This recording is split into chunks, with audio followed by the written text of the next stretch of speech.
Hello. I want to share part of my story. The reason why I've taken this time to share this story tonight, it's because I feel it's the right time to share this story. And of course, what I'm about to share happened at night. It's 2 years down the line, but the memory about what happened is still fresh. I always work at night, and I thank God for the opportunity. I like working at night because,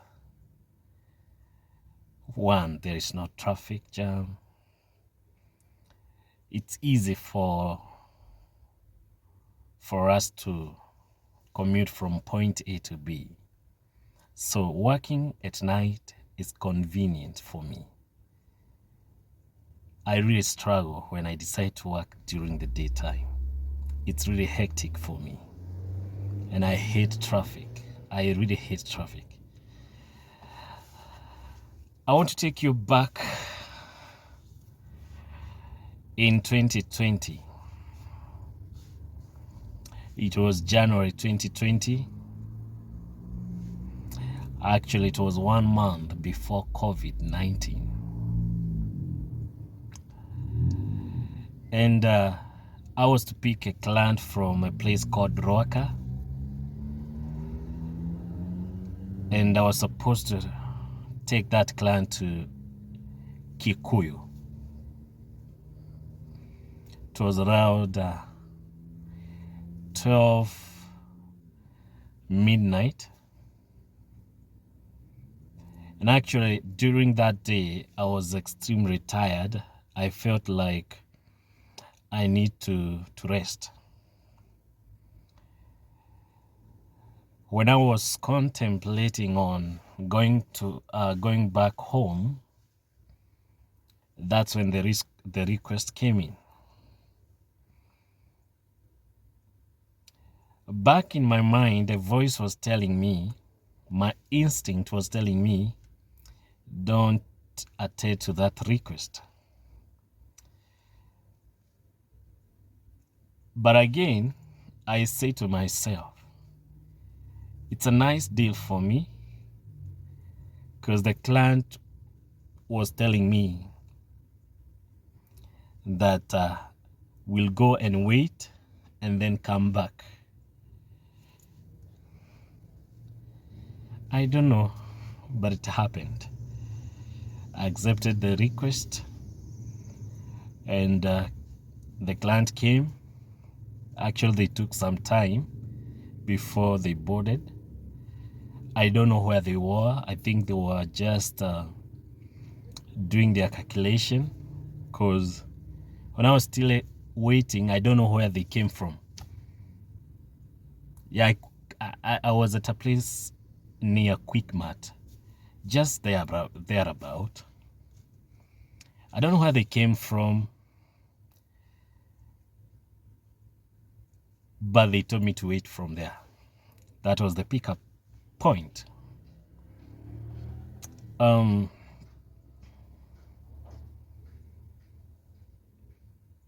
They came two guys. One of the guys sat behind me, and the other guy sat just on the co-driver seat. To be honest, they were very friendly. Okay, for the guy who sat here, he played my mind. He actually slept. From this rear mirror, I could tell. Of course, he was pretending to be asleep, but he slept. I think it was part of the game, mind game they were playing, because along the way, the guy who was on the front seat, sometimes he would look back and say, "It seems that today you are very tired. Are you still asleep?"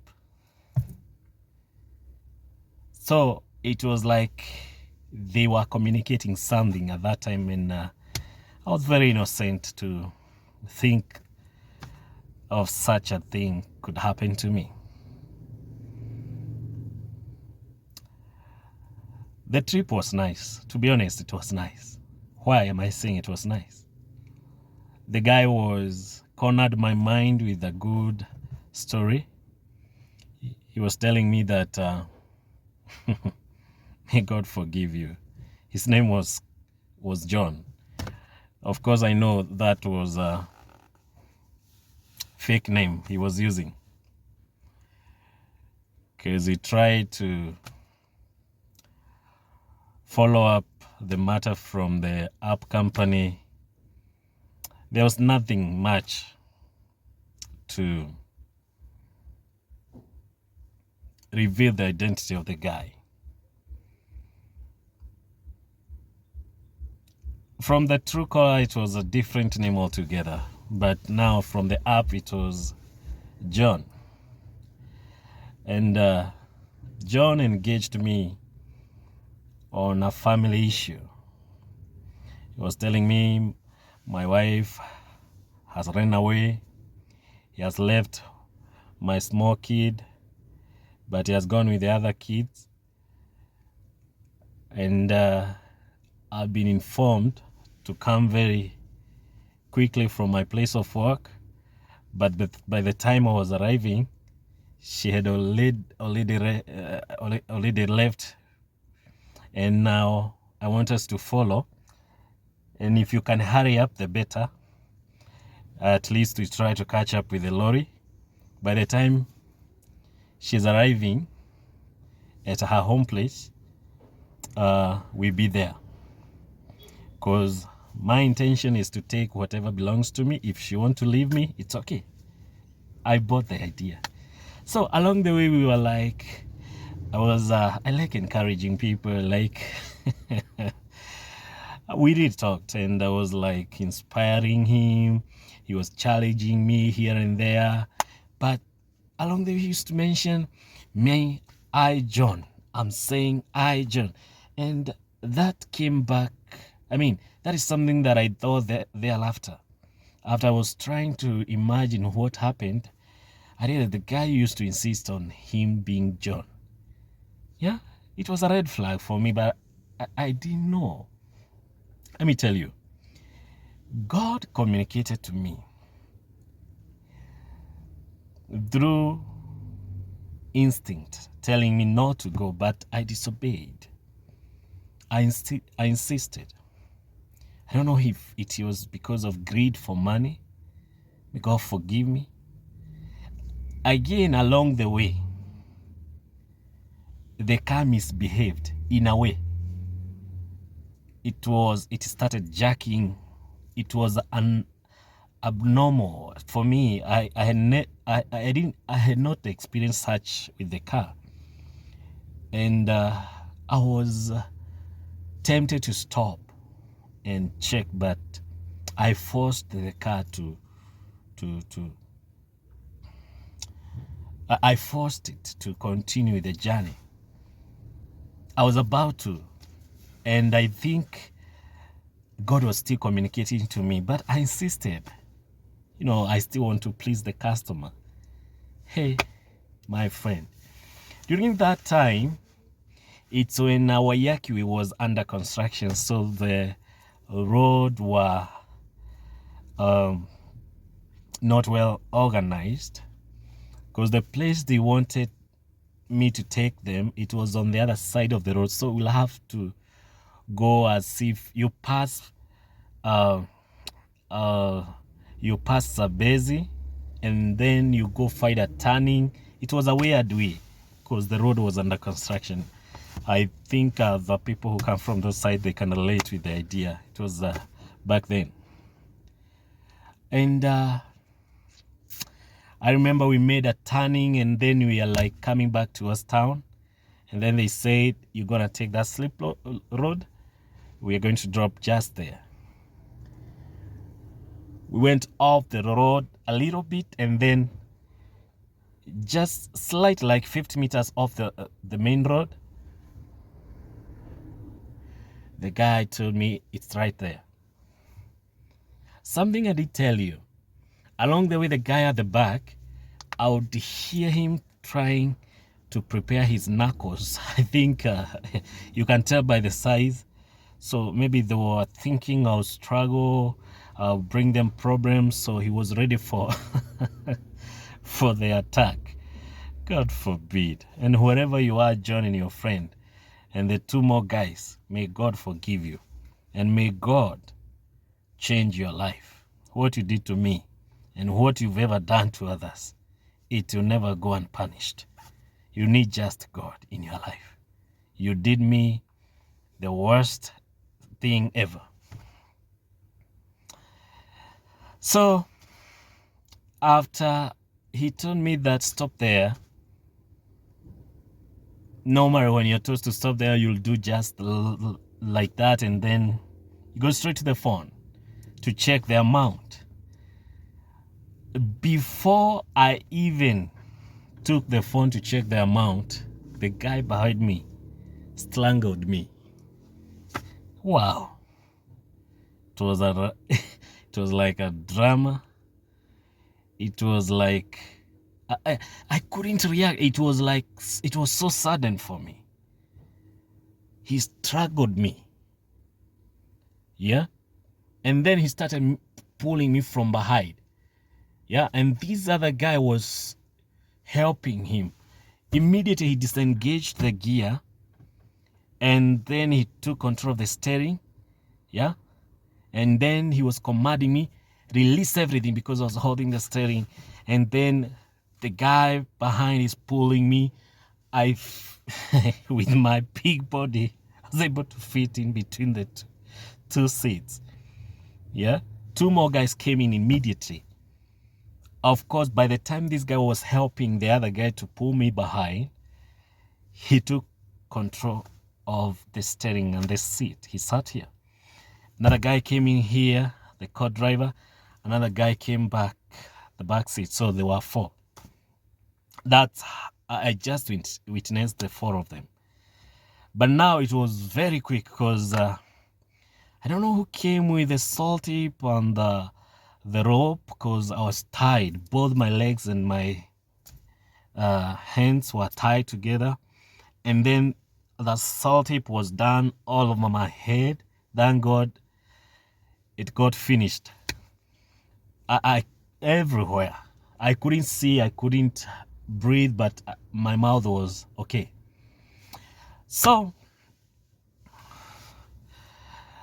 they were asking me for M-Pesa. They were asking me they'll kill me. They were threatening me, telling me you have to say everything that you have in M-Pesa. Oh, thank God that I was able to cooperate. I really cooperated. I was talking like a radio. Believe me, I've never been scared like that. Yes, I was scared. Yes, there is nothing I could do. And I want to tell you, when you see, I know we have tactics to fight. I know we can do something, but never try to prove to be a man. At that time, just allow things to flow. I was able to cooperate. They took control of my phone, M-Pesa. They transacted. I had, I think, 9,500. They were able to withdraw the amount. They took my two phones. They took my documents. They were still beating me. Actually, I thank God I was not hurt. I was not injured. But the beating they were giving me, it's a code beating to make sure that I produce the details they wanted. Yeah, it was that first. But by that time they were doing that, remember, I'm at the back seat, upside down. I couldn't see where I was being taken, because they drove the car like 2 to 3 kilometers. And I could tell it's a very rough road, but they took me in a thick forest. It's called Lemuru Lironi, something Lironi forest. It's on your way to Lemuru. I was taken there. That's where they vandalized the vehicle. They took every spare part you can imagine in a vehicle. I was still tied on the back seat. And they kept coming to harass me, telling me retrieve the ATM and blah, blah, blah. And today is your last day. You should make your last prayer. Yes, let me tell you, in such a situation, it's hard to pray. Actually, I was thinking of prayers. I was trying to imagine. Wow. And at some point, I told God, in my thinking, I was lost in words. I was lost. I couldn't express myself. I was frightened. I was in fear. And I told God, if I'll have to die today, Father, may your will prevail. But this is not the best way to die, God. There is a better way to die. I was pleading with God. Yes. They were telling me, you will leave your family. But of course, I don't have a family. That was not a big threat. But I was asking myself, my worry was, if they manage to do what they are telling me, will I ever be found? Will I ever be found? Who will save me? God sent someone to save me. It was painful. I was lost in thought, asking myself, oh God, I will die in this manner. Who will save me? How will I be found dead? I was lost in imagination. Oh God, forgive me. It's a story that is, it's like a movie. God forgive you, John, and your friend. God forgive you. And if you've not repented, you have a chance. Could be by any chance you'll watch this clip. Or maybe you are dead by now, because the wages of sin is death. Yes, because afterwards, I heard there were some guys who were shot. Yeah. I don't know whether you are 6 feet down the ground, but if you are alive, just repent. You messed with the wrong person, and you'll pay for this with your friends, with the group that you had. I tell you, you'll pay for this. God saved my life. They never harmed me. They took every part of every spare part, the hinges, the radius, everything. I was still there. The whole thing took like 30 minutes. Back to what I was telling God. I was asking God, do not let me die in this manner. There is a better way of dying. I don't know the better way of dying is wow. But, oh God, I was waiting to experience death. Yes? Remember, all those who are just thinking of... it was hard for me. Do you know when you pray with while murmuring, you're just praying in the spirit, asking God, imagining things in the spirit. And I think God heard my prayer. Of course, they saved my life. God saved my life. And I'm here to encourage you and to tell you, anytime that you're caught in such a mess, the best you can do is to cooperate. The best you can do is to cooperate. Never try to show how powerful you are. Never try to show that you're able to fight them, fight for yourself. It's always good to be calm. I've seen my battery is low. I will continue with part 2. God bless you. Shalom.